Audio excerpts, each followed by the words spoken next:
Guys, welcome back to my channel লিপিকার ফ্যামিলিতে তোমাদের সবাইকে স্বাগত।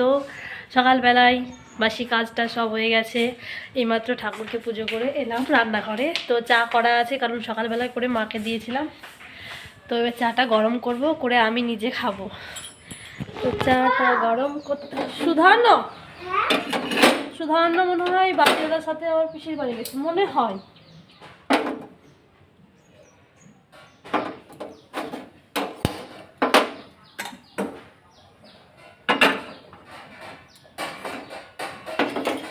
গ্যাসের রেগুলেটরটা দেখতে গিয়েছি, নামানো আছে না তোলা আছে, কারণ প্রতিদিন রাত্রেবেলায় রান্নাবান্না করার পর রেগুলেটরটা নামিয়ে রেখে দিই। নিজের সেফটি নিজের কাছে, ভয় হয়। তো চাটা গরম করে খেয়ে নেব। আর মা গেছে রাস্তায়, একটু বসে আছে রোদে। তো বাড়িতে এখন সেরকম রোদ নেই, তো মা বসে আছে। এবার চাটা খেয়ে রুটি বানাবো, তারপরে মাকে ডাকবো। তো চলো, সঙ্গে থাকো। আজকে প্রীতি আমাকে অনেকবারই হেল্প করেছে। তো সকালবেলায় যখন চাটাকে ছাকনা দিয়ে ছাকছিলাম, তখন বলল, কাকিমা দাও না একটু চাটা, ছাকনাটা আমি ধরি, তুমি চাটা ছেঁকে নেবে, তাহলে তোমার ভিডিও করতে সুবিধা হবে। হ্যাঁ, একদিক দিয়েও ঠিকই বলেছে, চা ছাকার ভিডিওটা তোমাদেরকে সেইভাবে ভালো করে দেখানো হয় না। তো আজকে প্রীতি হেল্প করলো বলে তোমাদেরকে দেখাতে পারলাম, খুব ভালোই হলো আমার। তো বুঝতে পেরেছে আমার সমস্যা। সব সময় ট্রাক্টর যাতায়াত করে, তো একদম প্রচণ্ড আওয়াজে সকালবেলার দিকে, মানে মাটি বয়ে নিয়ে আসে ওইদিকে, কোন সাইডে যায় কি জানি, প্রচণ্ড আওয়াজ হয় সকালবেলার দিকে। রাত্রের আর রুটি নেই, তাই ভাবলাম আজকে বিস্কুট দিয়েই চা খাই। আর বিস্কুটটাও শেষের দিকে, শেষই হয়ে গেছে বলতে গেলে, শুধু ভাঙাগুলো পড়ে আছে। তো এই ভাঙাগুলো দিয়ে আজকে খেলাম, ভাঙা বিস্কুটগুলো দিয়ে আজকে চা খেলাম। আর তোমাদের দাদাভাই কাজ থেকে বাড়ি এলে বলবো নিয়ে আসবে। কী বলতো, সুধর্ণ প্রায় সময় বিস্কুটগুলোকে নিয়ে ফেলে দেয়, ভেঙে কুচি কুচি করে খেলা করে, ওই কারণে তাড়াতাড়ি ফুরিয়ে যায়। তো ময়দা মাখছি, মায়ের রুটি করব। তো প্রীতি এসে বলল, কাকিমা দাও ভিডিওটা করে দিই, বেশ আমার হেল্প হলো। এটা এই দেখো, এটা শেষ রুটি। এটাকে ভাজবো, ভেজে মাদের বাড়িতে গিয়ে একটা বাঁধাকপি দিয়ে আসবো, তারপরে এসে মাকে খেতে দেবো। তো চলো দেখতে থাকো। রুটি ভাজা প্রায় শেষের দিকে, আর এই রুটিটাই শেষ রুটি। তো প্রীতিকে বললাম, যা গিয়ে তো ঠাকুমাকে ডেকে নিয়ে আয়গা, বলকা কাকিমার রুটি ভাজা হয়ে গেছে, খেতে এসো। তো ওকে ডাকতে পাঠিয়েছি, চলেও আসবে। তো ভালো করে রুটিগুলোকে ঝেড়ে নেব। আর রুটি খুব বেশি করি না, মা কারণ সকালবেলায় 3টে রুটি খায়। তো আমি খেলে 2টো খাই, আমার ছেলে খেলে 1টা খায়, না হলে খায় না। তো ওই 5-6টা মতো রুটি করলে আমাদের হয়ে যায়। রাত্রেও ঠিক সেম 5-6টা কি 7টা এরকম রুটি করি, কারণ তোমাদের দাদাভাই খেলেও 2টো খাবে, আর 2টো খেলেও ওর ভাত লাগবে। তো আমি তো ভাতও করি প্লাস রুটি করে দিই, কারণ মা ঠান্ডার ধাত আছে, তো ঠান্ডা লেগে যায়। তো ওই কারণে মায়ের জন্য রুটি করি। আর কালকে দিয়েছিলাম মুড়ি, কালকে রুটি করিনি, কারণ মাই বললো যে মুড়ি খাবো, আজকে রুটি খাবো না। তো প্রায় দিনই হয়। আর আমাদের এখানে কি বলো তো, সকালবেলায় উঠে সবাইকে বাজার দৌড়াতে হয় না বাজার করার জন্য, কারণ আমাদের গ্রামে সবজি, মাছ, মাংস, গ্যাস, যাবতীয় ব্যবহারযোগ্য মানুষের যা যা ব্যবহারে লাগে সবই পাওয়া যায়। মানে হুট করে যে বাজার থেকে নিয়ে আসবো এরকমটা না, প্রায় মানে গ্রামে চলেই আসে। তো আমাদের বেশ উপকার হয়, সব কিছু হাতের সামনে তাড়াতাড়ি পেয়ে যাই, ওই কারণে বাজারটা যেতে হয় না। মাছের বাজার, সবজির বাজার সবই আমাদের গ্রামের মধ্যে। মুদিখানার দোকান বাড়ির পাশে, কোনো অসুবিধেই হয় না। বাড়িতে অতিথি বেড়াতে এলেও হুট করে যে বাজার যেতে হবে এরকমটাও কোনো ব্যাপার না। তো হাতের সামনে। আজকে রান্না করব গোল গোল করে আলু ভাজা। তো কয়েকটা আলু ছিল, তাই ভাবলাম আজকে ভাজাটা করে নিই। আর মুসুরির ডাল করব। আর আলুটাকে সেদ্ধ করতে দিলাম পরিমাণ মতো লবণ হলুদ দিয়ে, ঢাকা। আর করব বাঁধাকপির ঝাল। তো বাঁধাকপিটাকে কেটে ভালো করে ধুয়ে রেখে দিয়েছি, আর টক পাতাটাকেও কেটে ভালো করে ধুয়ে রেখে দিয়েছি।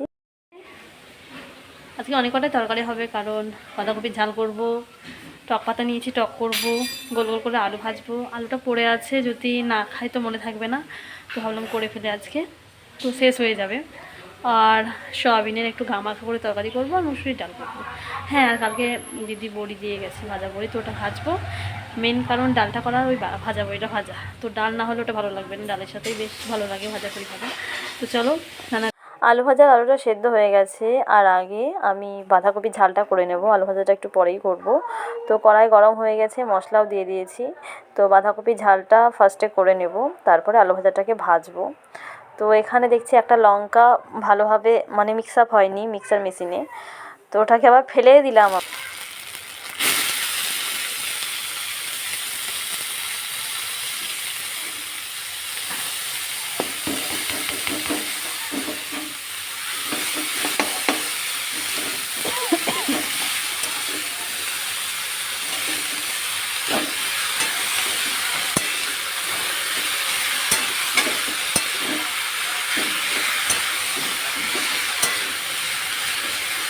তো বাঁধাকপিটা ভালোভাবে কষানো হয়ে গেছে, তো এবার পরিমাণ মতো জল দেব, দিয়ে ঢাকনা দিয়ে কিছুক্ষণ সেদ্ধ হবে। তো তারপরে ঢাকনা খুলেই পরিমাণ মতো একটু গরম মশলা আর অল্প পরিমাণে একটু ঘি আর পরিমাণ মতো একটু চিনি, যে যেমন খাও, কেউ বেশি খেলে একটু বেশি দেবে, আমরা একটু কম খাই, মানে চিনি খাই একটু কম খাই, তো দেবো পরিমাণ মতো। তারপরে এরা এখানে ক্রিকেট খেলছে গলিতে, আর বল এত জোরে মারছে যে এই পাঁচিল পার হয়ে চলে আসছে, তো ওদেরকেও বলটাকে নিতে বারে বারে আসতে হচ্ছে।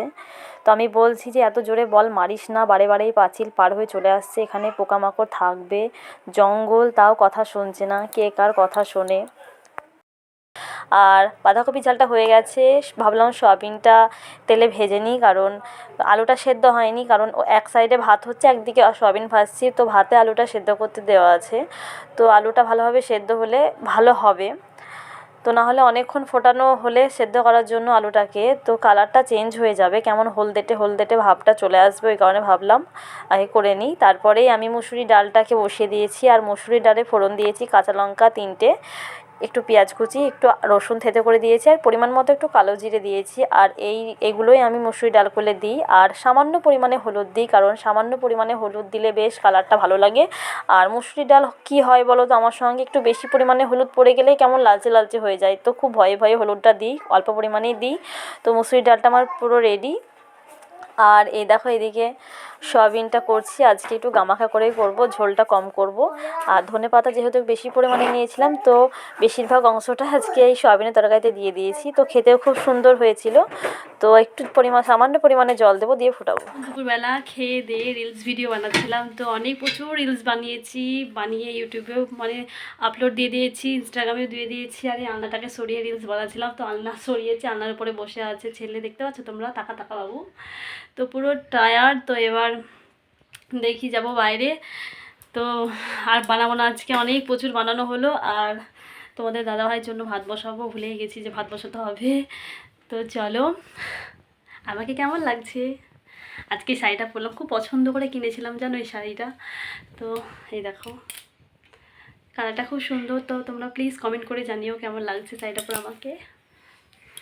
তো চলো দেখি। দুপুরবেলার দিকে ভাত খাওয়াতে গেলাম, তো ভালো করে খেলো না, তো তোমাদের দাদাভাইয়ের জন্য তো 3:30টার দিকে ভাত হয়েছিল, তো তোমাদের দাদাভাইকে খেতে দিয়ে দিয়েছি। আর ভাবলাম একটু ঘি আলু সিদ্ধ দিয়ে ছেলেকে একটু খাইয়ে দিই, কারণ অল্প পরিমাণে খেয়েছে, তো ওর খিদেও লাগতে পারে, ওই কারণে খাওয়াচ্ছি। আর সন্ধ্যাবেলার দিকে আজকে একটু হরিনাম সংকীর্তন বেরিয়েছিল, আর পৌষ মাসে সকালবেলার দিকে ভোরবেলার দিকে প্রতিদিন তো হরিনাম সংকীর্তন বেড়াই, আর আজকে দেখছি সন্ধ্যাবেলার দিকে একটু বেরিয়েছে। আর 3 দিন নাকি ভোরবেলায় বেড়াবে, প্লাস 3 দিন সন্ধ্যাবেলায় বেড়াবে, বেশ সবাই দলবদ্ধভাবে বেরিয়েছে, খুব ভালো লাগছে দেখতে। ওর মেজো জেম্মার কাছ থেকে রুটি নিয়ে এলো, দিয়ে খাচ্ছে একা একা। ভালো? কতটা ভালো? আবার ব্ল্যাঙ্কেটে হাত দেয়, খেয়ে নে, আগে খেয়ে নে বাবু, আগে খেয়ে নাও। পড়লো। আর সবাইকে গুড নাইট বলে দাও। তোমরা ভালো থেকো, সুস্থ থাকো, তাই বলো।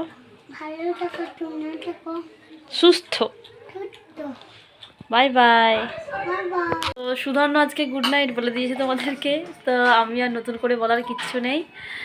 তো খাওয়া দাওয়া হয়ে গেছে, মাকেও মুড়ি দিয়ে এসেছি, আজকে রুটি করিনি, মুড়ি করেছি। আর মায়ের জল গরমটা বসিয়ে এইমাত্র ঘরে এলাম, এখনও ফোটেনি, তো যাব গিয়ে জল গরমটা ফ্লাক্সে ভরে দেবো। তো জল গরমটা ফ্লাক্সে ঢেলে দেবো। আর সুধর্ণ দেখে রুটি খাচ্ছে, সুধর্ণকে ওর বড় জেম্মা ফ্রাইড রাইস আর মাংস দিয়েছিলো, যেহেতু সমুদ্রের ফিশ ছিল, তো ওটা খাইয়ে দিয়েছি, ভালোভাবে খাইনি, দিয়ে জেম্মার কাছ থেকে বলো বলো হ্যাঁ হ্যাঁ হ্যাঁ, দিয়ে রুটি খাচ্ছে, তারপরে একটু দুধ খাইয়ে দেবো গরম করে। তো আজকের মতো এই পর্যন্তই, তো আবার কালকে দেখা হবে নতুন একটা ব্লগে। গুড নাইট, ভালো থেকো তোমরা সবাই।